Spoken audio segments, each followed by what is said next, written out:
Hello students, again welcome to the class.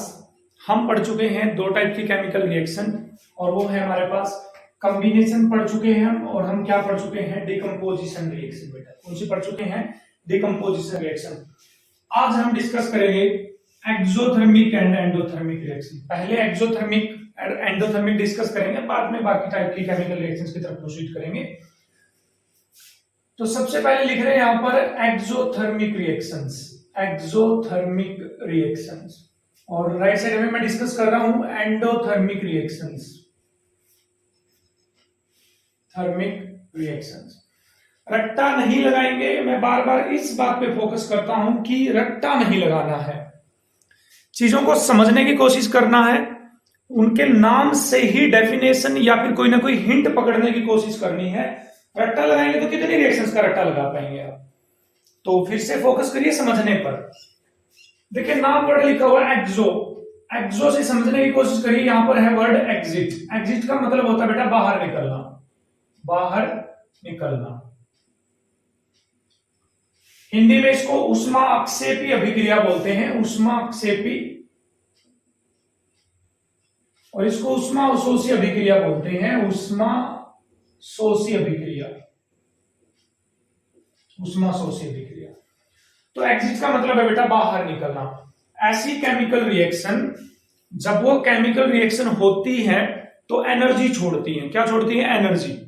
Energy बाहर निकलेगी उन रिएक्शन कंप्लीट होने के बाद, एनर्जी रिलीज होगी, ऐसा बोल लीजिए, एनर्जी रिलीज होगी। जैसे सिंपल सा एग्जांपल दूं, आपने लकड़ी में आग लगाई तो लकड़ी से हीट एनर्जी मिलती है नहीं मिलती है? जिससे आप पानी गर्म कर लेते हो, खाना पका लेते हो, या कुछ और भी घर का काम कर लेते हो। बोलो एनर्जी दे रही है वो आपसे, ले रही है? आपको एनर्जी दे रही है, हीट की फॉर्म में, लाइट की फॉर्म में एनर्जी दे रही है, धुआं निकल जाता है, एनर्जी निकल जाती है। तो ऐसी रिएक्शन कौन सी हुई? एक्सोथर्मिक। एनर्जी का बाहर निकलना, रिएक्शन होने के बाद एनर्जी का बाहर निकलना। अब यहां यदि एनर्जी बाहर निकल रही है तो इसका मतलब एंडोथर्मिक रिएक्शन एनर्जी ले रही होगी। तो एंडोथर्मिक रिएक्शन कहलाएंगी ऐसी रिएक्शन जो कंप्लीट होने के लिए एनर्जी लेंगी, कंप्लीट होने के लिए एनर्जी लेंगी, उनको क्या बोलेंगे? एंडोथर्मिक। और जो कंप्लीट होने के बाद एनर्जी देंगी क्या कहलाएंगे हमारे पास? एक्सोथर्मिक। कोई भी डाउट मत रखना किसी भी तरह का। डेफिनेशन लिखते हैं एक्सोथर्मिक रिएक्शंस की। The reactions in which energy is released, energy is released on their completion, on their completion, कि उनके कंप्लीट होने पर एनर्जी रिलीज होती है, एनर्जी बाहर निकलती है। तो एंडोथर्मिक की डेफिनेशन क्या होगी बेटा? The reactions which are completed by absorption of energy। absorption का मतलब होता है एनर्जी लेना, एनर्जी लेना। तो ऐसी केमिकल रिएक्शन जो एनर्जी लेकर कंप्लीट होंगी एंडोथर्मिक, ऐसी केमिकल रिएक्शन जो कंप्लीट होने के बाद एनर्जी देंगी क्या कहलाएंगे हमारे पास? एक्सोथर्मिक कहलाएंगे। ठीक है। तो भाई जैसे आप लाल पीले हो रहे हो, गुस्से में लाल पीले हो रहे हो तो एनर्जी रिलीज कर रहे हो, जल रहे हो अंदर से, एनर्जी रिलीज कर रहे हो। तो why are you wasting your energy? कि किसी के कारण गुस्सा आ रहा है आपको, तो मत करिए एनर्जी को वेस्ट। तो आई होप कि आपको एक्सोथर्मिक और एंडोथर्मिक का डिफरेंस आपको पता चला होगा यहाँ पर। तो एग्जांपल्स की तरफ चलते हैं बेटा। एग्जांपल तो बोलिए C+O2 CO2, जब कार्बन कंपाउंड ऑक्सीजन की प्रेजेंस में बर्न करते हैं, जलते हैं, तो बोलो CO2 निकलती है नहीं निकलती है? तो और साथ में क्या निकलती है? एनर्जी, बहुत सारी एनर्जी निकलती है। Lot of energy released with the combustion of carbon compound in the presence of oxygen to form CO2 plus energy. अच्छा मीथेन को जलाइए बेटा, मीथेन को CH4 प्लस ऑक्सीजन, तो मीथेन गैस जलेगी तो क्या बनाएगी? CO2 प्लस पानी प्लस में एनर्जी, प्लस में एनर्जी। तो ये ध्यान रखना, जब भी एक्सोथर्मिक रिएक्शन होगी, एक्सोथर्मिक, तो उनके राइट साइड में एनर्जी लिखी मिलेगी। देखो प्लस में एनर्जी, राइट साइड में, एरो के राइट साइड में एनर्जी लिखी मिलेगी। इसका मतलब कंप्लीट होने के बाद एनर्जी रिलीज हो रही है, एनर्जी रिलीज हो रही है। और एग्जांपल ले हमारे पास, तो CaO plus H2O form CaOH twice plus energy, plus में एनर्जी। ये वाली रिएक्शन आपने डेली लाइफ में देख भी रखी है। ये रिएक्शन है CaO calcium oxide quick lime, इसको कली बोलते हैं। पेंट करते हैं ना जो व्हाइट वॉश के लिए कली यूज करते हैं, आप लोगों ने भी देखा होगा कभी कली के अंदर पानी डालते तो पानी उबलने लग जाता है। तो उबलना भैया आपने आग तो लगाई नहीं है ना, आपने गर्म किया तो उबलने कैसे लग गया? उबलने इसलिए लग गया क्योंकि वहां पर एनर्जी रिलीज हुई है, और एनर्जी रिलीज होने से वहां का टेम्परेचर इंक्रीज हो गया, इसलिए पानी बॉईल करने लग गया। ऐसे बुलबुले टाइप आपको दिखने लग जाएंगे। तो ये तीनों के तीनों एग्जांपल किसके हैं बेटा? हमारे पास एक्सोथर्मिक रिएक्शन के। एक और एग्जांपल लिखें तो N2 plus H2 goes to NH3, again this is also an example of an exothermic reaction. Energy क्या होगी? रिलीज। अब बताइए, आप जो खाना खाते हो घर पे, उससे एनर्जी आपको मिलती है नहीं है? मिलती है। बोलो, जब खाना डाइजेस्ट होगा बॉडी के अंदर, पचेगा खाना, तो आपको एनर्जी मिलेगी या नहीं मिलेगी? ऑब्वियसली मिलेगी। तो इसका मतलब digestion of food is also exothermic process. वो भी कैसा प्रोसेस है? एक्सोथर्मिक प्रोसेस हमारे पास है। तो भाई खाने में हम बेसिकली क्या खाते हैं? ग्लूकोज, तो C6H12O6, और फिर पचाने के लिए क्या करते हैं? ऑक्सीजन गैस को इनहेल करते हैं, सांस लेते हैं ना ऑक्सीजन गैस का। बनती क्या क्या बेटा? CO2 बनता है, वाटर बनता है, और प्लस में क्या मिलती है हमें? एनर्जी। बैलेंस करेंगे तो 6 यहां पर भी क्या हो जाएगा? 6 हो जाएगा। ये बैलेंसिंग हो जाएगी इक्वेशन की।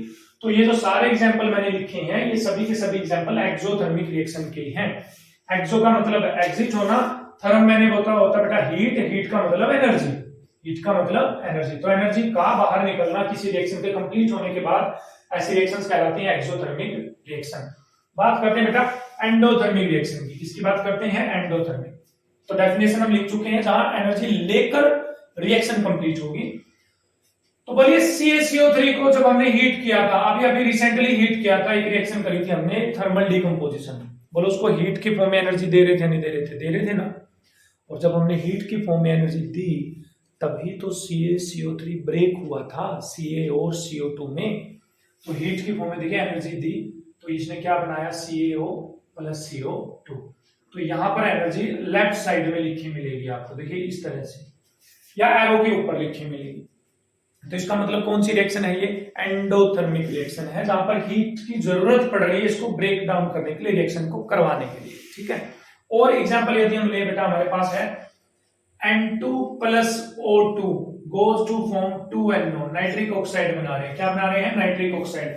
नाइट्रोजन और ऑक्सीजन मिलकर क्या बना रहे हैं? Nitric oxide. It means it is also an endothermic reaction. तो प्लस में क्या लिखना पड़ेगा? एनर्जी। प्लस में क्या लिखना पड़ेगा? एनर्जी। तो this E stands for energy. इस E का मतलब है बेटा एनर्जी से। तो आई होप कि आपको दोनों तरह की केमिकल रिएक्शन समझ में आई होगी, एक्सोथर्मिक और एंडोथर्मिक। एक्सोथर्मिक का मतलब एनर्जी का निकलना, एंडोथर्मिक का मतलब एनर्जी का लेना एनर्जी। तो ये एग्जांपल है, आपको एग्जांपल याद करने पड़ेंगे, आप कैसे भी याद करिए। तो जब हमने डिकम्पोजिशन रिएक्शन पढ़ी थी, उसके जो एग्जांपल पढ़े थे वो एंडोथर्मिक रिएक्शन के ही एग्जांपल हैं, क्योंकि वहां पर भी तो हम एनर्जी दे रहे थे, हीट की फॉर्म में दे रहे थे, सनलाइट की फॉर्म में दे रहे थे, या किसकी फॉर्म में दे रहे थे हम बेटा? उसकी फॉर्म में सनलाइट थी, इलेक्ट्रिकल एनर्जी हम प्रोवाइड कर रहे थे, तो एनर्जी तो दे ही रहे थे। तो इसका मतलब एनर्जी हम प्रोवाइड करवा रहे, तो एंडोथर्मिक एग्जांपल्स होंगे। वो किसके एग्जांपल्स होंगे? एंडोथर्मिक। तो आई होप कि आपको एक्सोथर्मिक और एंडोथर्मिक में किसी भी तरह का कोई भी डाउट अब नहीं होना चाहिए।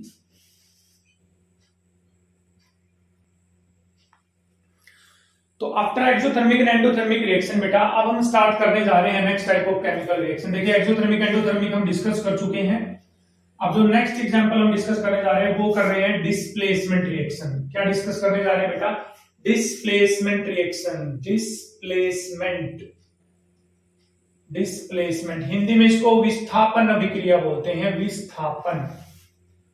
इसका दूसरा नाम है सब्स्टिट्यूशन रिएक्शन। Substitution reaction. तो देखिए, आप पहचानने की कोशिश करिए, सब्स्टिट्यूशन वर्ड आपने कहां पर सुना हुआ है? बेसिकली जब आप स्टार स्पोर्ट्स प्रो कबड्डी देखते हैं तो उसमें खिलाड़ियों को सब्स्टिट्यूट करते हैं ना, एक खिलाड़ी को हटाकर दूसरा खिलाड़ी आ जाता है। ऐसा ही होता है कि जो अंदर खेल रहा खिलाड़ी है वो कार्ड दिखाएगा कि भाई मैं 8 नंबर हूं, मैं बाहर जा रहा हूं, मेरी जगह ये आ रहा है। तो जब किसी की जगह पे कोई और आ जाता है तो इसका मतलब होता है सब्स्टिट्यूशन या डिस्प्लेसमेंट। क्या मतलब है? डिस्प्लेसमेंट या फिर सब्स्टिट्यूशन। जैसे एक बहुत कॉमन एग्जांपल दें, एक बेंच पे दो बच्चे बैठे हुए हैं, एक बेंच पे यहां पर दो बच्चे बैठे हुए हैं, ये दोनों बच्चे हैं, और एक के बाहर बच्चा है। इसने क्या किया, इस बच्चे को यहां से उठा दिया, चल हट, बोला हट, हट गया, और ये खुद बैठ गया यहां आकर, ये लो खुद बैठ गया, और उस दूसरे बच्चे को बेचारे को यहां पटक दिया, अरे जा जा जा जा। तो यहां बोले डिस्प्लेसमेंट हुआ नहीं हुआ, ये आया और इसको हटाया, इसको क्या बोलते हैं, डिस्प्लेसमेंट। अब बताइए, यदि इसको कोई डिस्प्लेस करना चाहे इसको, तो बोलो जो डिस्प्लेस करेगा उसमें ज्यादा एनर्जी होनी चाहिए। मैं मान लो आपको बेंच पे से उठाना चाहता हूं और आप हट्टे कट्टे हो, मेरे से भी ज्यादा हट्टे कट्टे हो, पावरफुल हो, तो क्या मैं आपको हटा पाऊंगा? नहीं, कभी नहीं हटा पाऊंगा। तो यदि मैं आपको हटाना चाहता हूं, डिस्प्लेस करना चाहता हूं, सब्स्टिट्यूट करना चाहता हूं, तो मेरे में एनर्जी ज्यादा होना चाहिए, मैं ज्यादा रिएक्टिव होना चाहिए। केमिस्ट्री की लैंग्वेज में बोले तो मैं क्या होना चाहिए बेटा, ज्यादा रिएक्टिव। तो ज्यादा रिएक्टिव ही कम रिएक्टिव को क्या कर सकता है, डिस्प्लेस। मोर रिएक्टिव होना जरूरी है, तभी क्या कर पाएगा, डिस्प्लेस कर पाएगा। तो डेफिनेशन पे आते हैं पहले, डिस्प्लेसमेंट रिएक्शन की डेफिनेशन पे। whenever more reactive species displace less reactive species from their compounds, such reactions are known as displacement or substitution reaction। ये लिखना जरूरी है भाई, more reactive species। अब मोर रिएक्टिव नहीं होगी तो कैसे डिस्प्लेस कर पाएगी, समझ रहे हो आप इस बात को? तो इतने तो समझदार होंगे ही बेसिकली, ठीक है। तो मैं रिएक्टिविटी यहां पर ऑर्डर लिख रहा हूं, यहां पर जिंक जो है बेटा वो आयरन से ज्यादा रिएक्टिव होता है और कॉपर से ज्यादा। अभी रिएक्टिविटी सीरीज और भी लंबी है, अभी इन तीन एलिमेंट से हम काम चलाएंगे आज डिस्प्लेसमेंट रिएक्शन को समझने के लिए। सबसे ज्यादा रिएक्टिव कौन है बेटा, जिंक, उससे कम रिएक्टिव आयरन, और सबसे कम रिएक्टिव बेटा कौन है, कॉपर। तो एक एग्जांपल दूं मैं आपको, देखना डिस्प्लेसमेंट रिएक्शन का। Zn प्लस CuSO4, बोलिए, यहां से जिंक आया, जिंक ने कॉपर को धक्का मारा, अरे चल हट कॉपर, हट हट, कॉपर की जगह कौन बैठ गया, जिंक, तो जिंक सल्फेट बन गया, प्लस में क्या बन गया बेटा, कॉपर। बोलिए डिस्प्लेसमेंट हुआ या नहीं हुआ है? जिंक ने अब इसके कंपाउंड में देखो, समझो पूरी डेफिनेशन को। व्हेनेवर मोर रिएक्टिव स्पीसीज, तो मोर रिएक्टिव कौन हो गया, zinc. Displace less reactive species, तो लेस रिएक्टिव कौन हो गया, कॉपर। फ्रॉम देयर कंपाउंड, उसके कंपाउंड में से, कॉपर सल्फेट में से हटाया है, तो जिंक ने कॉपर को कॉपर सल्फेट में से उठा दिया, तो क्या बनेगा, जिंक सल्फेट प्लस कॉपर, तो क्या बनेगा बेटा, डिस्प्लेसमेंट रिएक्शन। अच्छा, जिंक तो आयरन को भी हटा देगा, ये लो, प्लस आयरन सल्फेट। बोलिए जिंक आएगा, आयरन को धक्का मारेगा, बोला आयरन भाग भाग भाग, मेरे सामने नहीं चलेगी तुम्हारी, ZnSO4 plus Fe। Try to get the knowledge कि यहाँ पर मैं क्या बोल रहा हूं, डिस्प्लेसमेंट का मतलब क्या है यहाँ पर। अब बोलिए बाहर वाला खिलाड़ी अंदर तभी आएगा या तो अंदर वाले खिलाड़ी को चोट लग गई हो, या वो किसी कारण से अच्छा नहीं खेल रहा हो। अब अंदर वाला अच्छा खेल रहा है, फिट भी है, बिल्कुल है, तो बाहर वाले को बुलाएंगे नहीं, तो डिस्प्लेसमेंट होगा ही नहीं। तो मोर रिएक्टिव होना जरूरी है।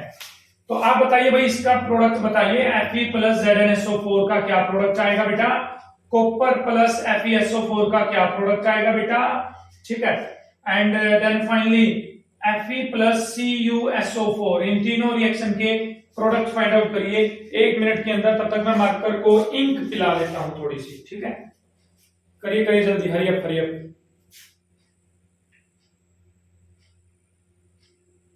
करिए, वेरी गुड, करिए। तो चेक करिए इनमें से कौन ज्यादा रिएक्टिव बेटा, जिंक, तो ये धक्का मार नहीं पाएगा, तो इसका मतलब कोई रिएक्शन नहीं होगी, यहाँ पर कोई रिएक्शन नहीं होगी। आपने करिए तो गलत है वो, ठीक है, करेक्ट करें अपने आप को।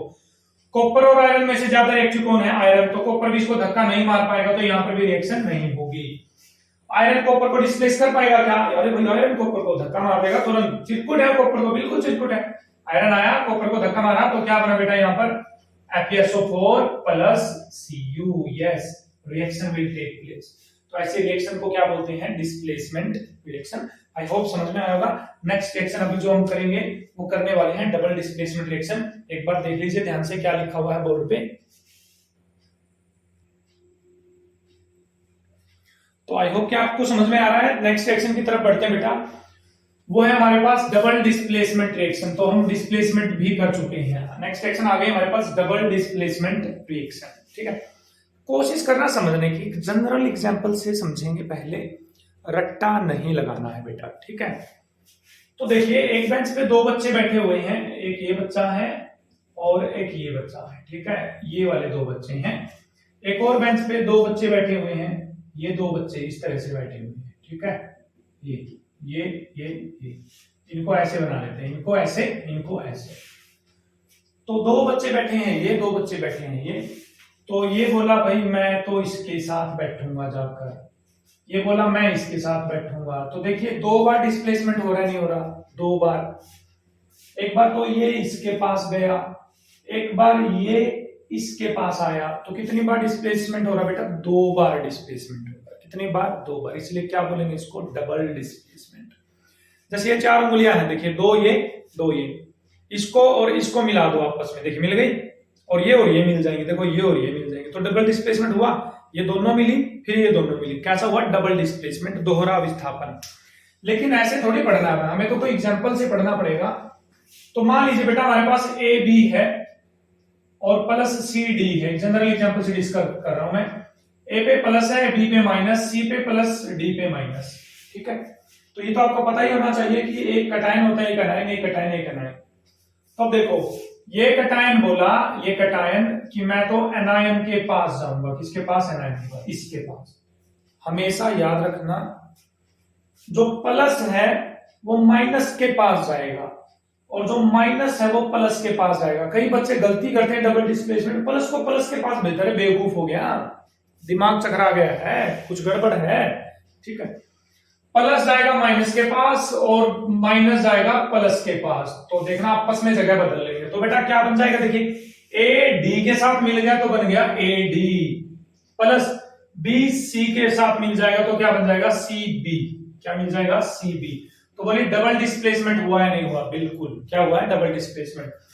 लेकिन ये तो आयंस हैं, आयंस। देखो एक पे प्लस एक पे माइनस, इनको क्या बोलते हैं? आयंस बोलते हैं। तो डबल डिस्प्लेसमेंट की क्या डेफिनेशन हुई? The reaction in which ions, the reaction, I will write the definition, the reaction in which ions get replaced in two compounds, तो डेफिनेशन समझ में आ गई।